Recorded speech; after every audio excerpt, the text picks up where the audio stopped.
வணக்கம். நான் உங்கள் ஜெயா. இன்றைக்கி நம்ம இந்த வீடியோவில் ஸ்டீஃபன் கிங் எழுதின Rita Hayworth and Shashank redemption இந்த கதையோட சமரியை பார்க்கலாம் வாங்க. இந்த கதை முதல்ல 1982 பப்ளிஷ் ஆச்சு. பின்னாடி Stephen King goes to the மூவிஸ்ன்ற கலெக்ஷனில் 2009 இதுவும் சேர்க்கப்பட்டது. இந்த கதையை 1994 ஃப்ராங்க் டாரபன்ன்றவர் படமாக எடுத்தார்.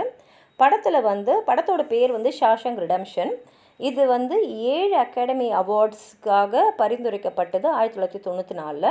அதில் பெஸ்ட் பிக்சருக்கான அவார்டுக்காகவும் இது பரிந்துரைக்கப்பட்டது. இதில் முக்கியமான கதாபாத்திரத்தில் நடித்தவங்க டிம் ராபின்ஸ், அப்புறம் மார்கன் ஃப்ரீமேன். 2009 இந்த கதையை நாடகமாக தயாரிக்க ஆரம்பிச்சிட்டாங்க. அந்த நாடகத்தோட பேர் இந்த ஷாஷங்க் ரிடெம்ப்ஷன் தான். இந்த கதையோட தீம்னு பார்த்தீங்கன்னா பர்சிவியரன்ஸ் இன் ஃபேஸ் ஆஃப் மிஸ்ஃபார்ச்சூன்னா கஷ்டகாலம். எவ்வளோ தான் தடங்கள் கஷ்டங்கள் வந்தாலும் நம்ம முயற்சியோடையும் நம்பிக்கையோடையும் வாழ்ந்துக்கிட்டே இருந்தால் நம்மளால் வெற்றி அடைய முடியும் அப்படின்றது தான் இந்த தீமு. இதில் முக்கிய கதாபாத்திரங்கள்னு பார்த்தீங்கன்னா ஆண்டி டிஃப்ரெஸ்னே. இவர் ஒரு பேங்கர். இவர் தன்னோட மனைவியோட காதலரையும் கொன்னதாக தப்பாக தண்டிக்கப்பட்டிருக்காரு. அதனாலேயே அவர் ஷாஷங்க் ஸ்டேட் பெனிடென்ஷியரின்ற பிரிசனில் இருக்கார். அடுத்த கேரக்டர் எல்லிஸ் பாய்ட் ரெட்டிங். இவரை ரெட்டுன்னு சொல்லுவாங்க. இவர் நீண்ட காலமாகவே ஷாஷங்க் சிறைசாலையில் இருக்கார். இந்த கதையை ரெட்டு தான் நம்மக்கிட்ட சொல்கிறாரு. அத்தோடு இவர் அந்த சிறைசாலை ரொம்ப முக்கியமான நபர். ஏன்னா அவரால் காசு கொடுத்தீங்கன்னா எந்த பொருளை ஒன்றா அந்த சிறைசாலையில் அவரால் கொண்டு வர முடியும்.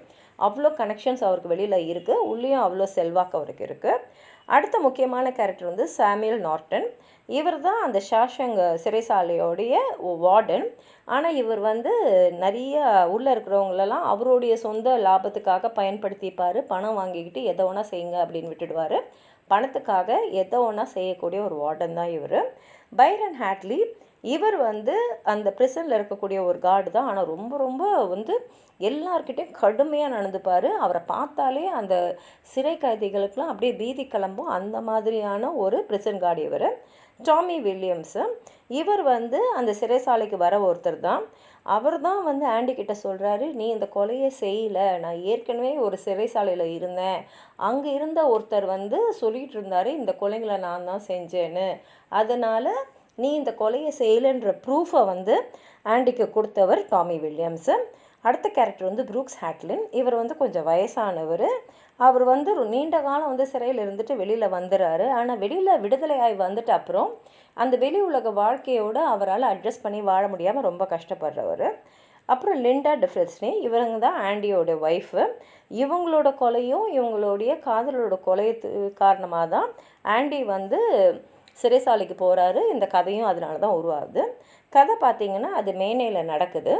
இந்த இடத்துல தான் நம்மளுடைய ஷாஷங்க் ஸ்டேட் பெனிடென்ஷியரின்ற பிரிசனர்ஸ் எல்லாம் வாழுறாங்க. அதில் முக்கியமான பிரிசனர் பார்த்திங்கன்னா எல்லிஸ் ரெட்டிங். இவர் ரெட்டுன்னு சொல்லுவாங்க. இவர் ஒரு 57 வயசான ஐரிஷ் அமெரிக்கன். 1938 இவர் என்ன பண்ணிட்டாருன்னா, அவரோட ஒய்ஃப் பேரில் பெரிய அமௌண்ட்டுக்கு இன்சூரன்ஸ் எடுத்துகிட்டு அவங்க போகிற காரில் ஆக்சிடெண்ட்டில் அவங்க இறக்குற மாதிரி இவர் ஏற்பாடு பண்ணியிருந்தார். ஆனால் இவர் எதிர்பார்க்காம நடந்ததுன்னா, ஒய்ஃபோடு சேர்ந்து அவங்க பக்கத்து வீட்டுக்காரங்களும் அவங்க குழந்தையும் அந்த காரில் போனதுனால இவர் மாட்டிக்கிறாரு. அதனால் இவருக்கு 3 லைஃப் சென்டென்சஸ் இந்த 3 கொலைங்களுக்காக அவருக்கு தண்டனை கொடுத்துட்டு அவர் சிறைசாலையில் இருக்கார். ஆனால் என்னென்னா சிறைசாலைக்குள்ளேயும் அவர் ரொம்ப செல்வாக்காக தான் இருக்கார். எதை கேட்டாலும் காசு கொடுத்துட்டா போதும், அவர் வெளியிலேருந்து கொண்டு அவங்களுக்கு கொடுத்துருவார். அந்த அளவுக்கு அவர் கனெக்ஷன்ஸ் இருக்குது. அதனால் 1948 என்ன ஆகிடுதுன்னா, ஆண்டி டிஃப்ரெஸ்னேன்னு இவர் இதுக்கு முன்னாடி ஒரு பேங்க்கில் வைஸ் பிரசிடெண்ட்டாக இருந்தார். அவர் இப்போ சிறை கைதியாக இருக்கார். அவர் 1 வருஷமாக அங்கே தான் இருக்கார். அவர் இவர் பார்க்குறாரு. பார்த்துட்டு அவர் இவர்கிட்ட பேசின்னு இருக்காரு. பேசும்போது சொல்கிறாரு, நான் ஏன் ஜெயிலில் இருக்கேன்னா, என் மனைவியும் அவங்களோட காதலரையும் கொன்னதாக என் மேலே பழி விழுந்துருச்சு. நான் அதை செய்யலை. ஆனால் என்னால் அதை கோர்ட்டில் ப்ரூவ் பண்ணவே முடியல. அதனால் எனக்கு தண்டனை கொடுத்து உள்ளே அனுப்பிச்சிட்டாங்க அப்படின்னு சொல்லிட்டு அவர் சொல்கிறாரு, எனக்கு ஒரு சுத்தி வேணும். அப்போ இவர் கேட்குறாரு, எதுக்கு உங்களுக்கு சுத்தி வேணும்னா, இல்லை நீங்கள் நிறையா மினரல்ஸ்லாம் இருக்கு இல்லையா, அதனால் அதெல்லாம் நான் கலெக்ட் பண்ண போகிறேன், ஒரு இது ஹாபி தான் சொன்னோன்னே இவர் அந்த சுற்றியை ஏன்னா இவர் காசு கொடுத்தா வாங்கி தர போகிறாரு, வாங்கி கொடுத்துறாரு. அப்புறம் 1 வருஷம் கழித்து அவர் திரும்பி சொல்கிறாரு, எனக்கு ரீட்டா ஹேவர்த்தோட ஒரு ஆள் உயர போஸ்டர் வேணும். அதாவது உண்மையான ஆள் வந்து எவ்வளோ உயரமாக இருப்பாங்களோ அந்த மாதிரி ஒரு பெரிய போஸ்டர் எனக்கு வேணும் அப்படின்னு கேட்குறாரு. அதுக்கப்புறம் பார்த்தா அவர் வந்து அங்கே இருக்கிற ஒரு கேங்கு, அவங்க வந்து ஒரு ப்ரிசன் ரேபிஸ்ட்டு, அவங்களோட ஒரு சண்டைக்கு வந்துடுறாரு. அந்த ப்ரிசன் ரேபிஸ்டோட கேங் லீடர்னு பார்த்தீங்கன்னா பாக்ஸ் டைமண்ட். அவரோட சண்டை வந்துடுது. அதுக்கப்புறம் பார்த்தா அந்த கார்ட்ஸ்லாம் போட்டு பாக்ஸை பயங்கரமாக அடித்து காயப்படுத்திடுறாங்க.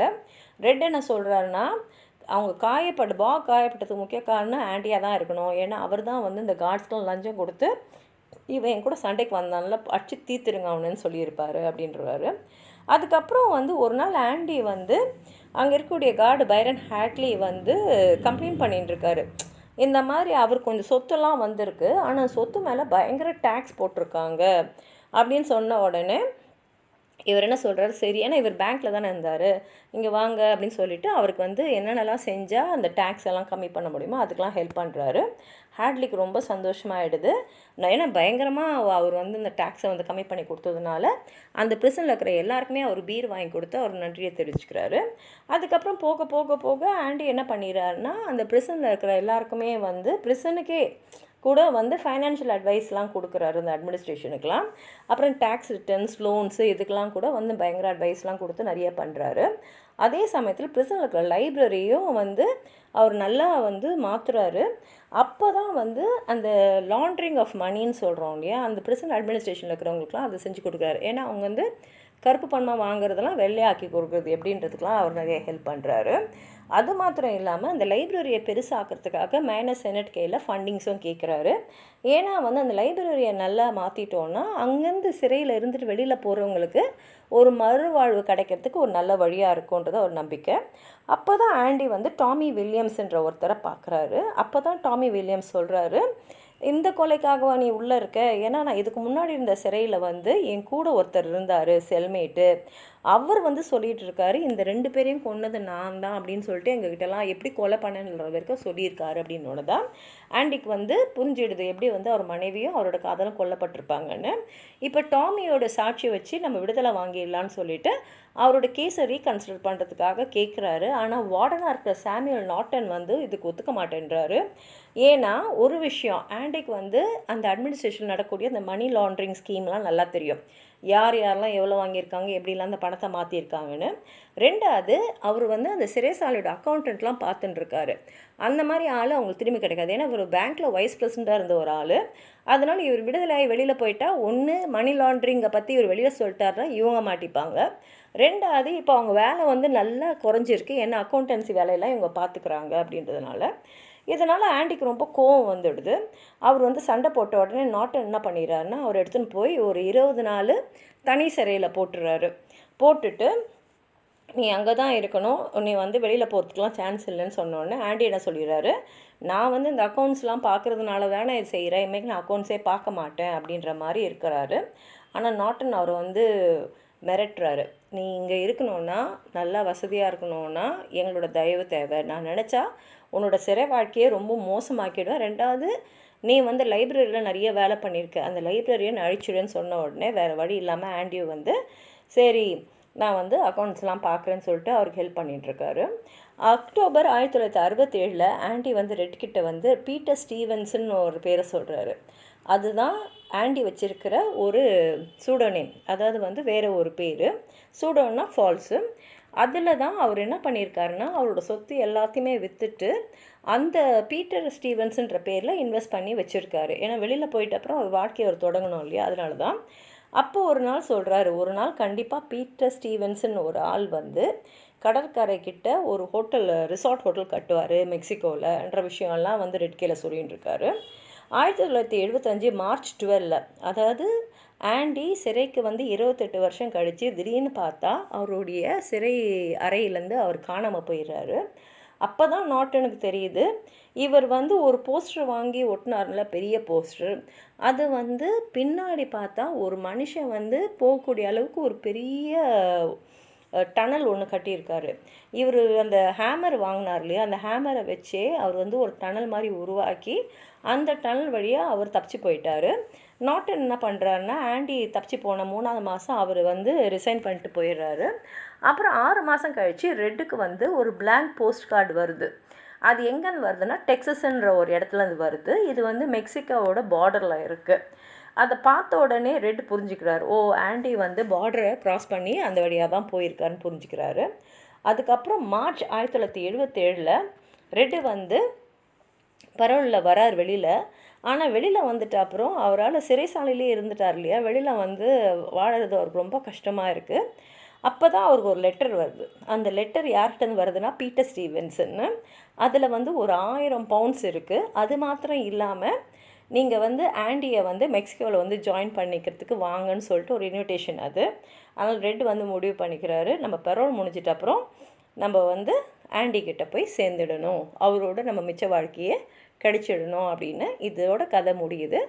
உங்களுக்கு ஏதாவது கதையை பற்றி சொல்லணுன்னா கீழே இருக்கிற கமெண்ட் பாக்ஸில் எழுதுங்க. இந்த வீடியோவை லைக் பண்ணுங்கள், உங்கள் ஃப்ரெண்ட்ஸோடு ஷேர் பண்ணுங்கள். சப்ஸ்கிரைப் பண்ணாதவங்களாம் ப்ளீஸ் சப்ஸ்கிரைப் பண்ணி சப்போர்ட் பண்ணுங்கள். நன்றி.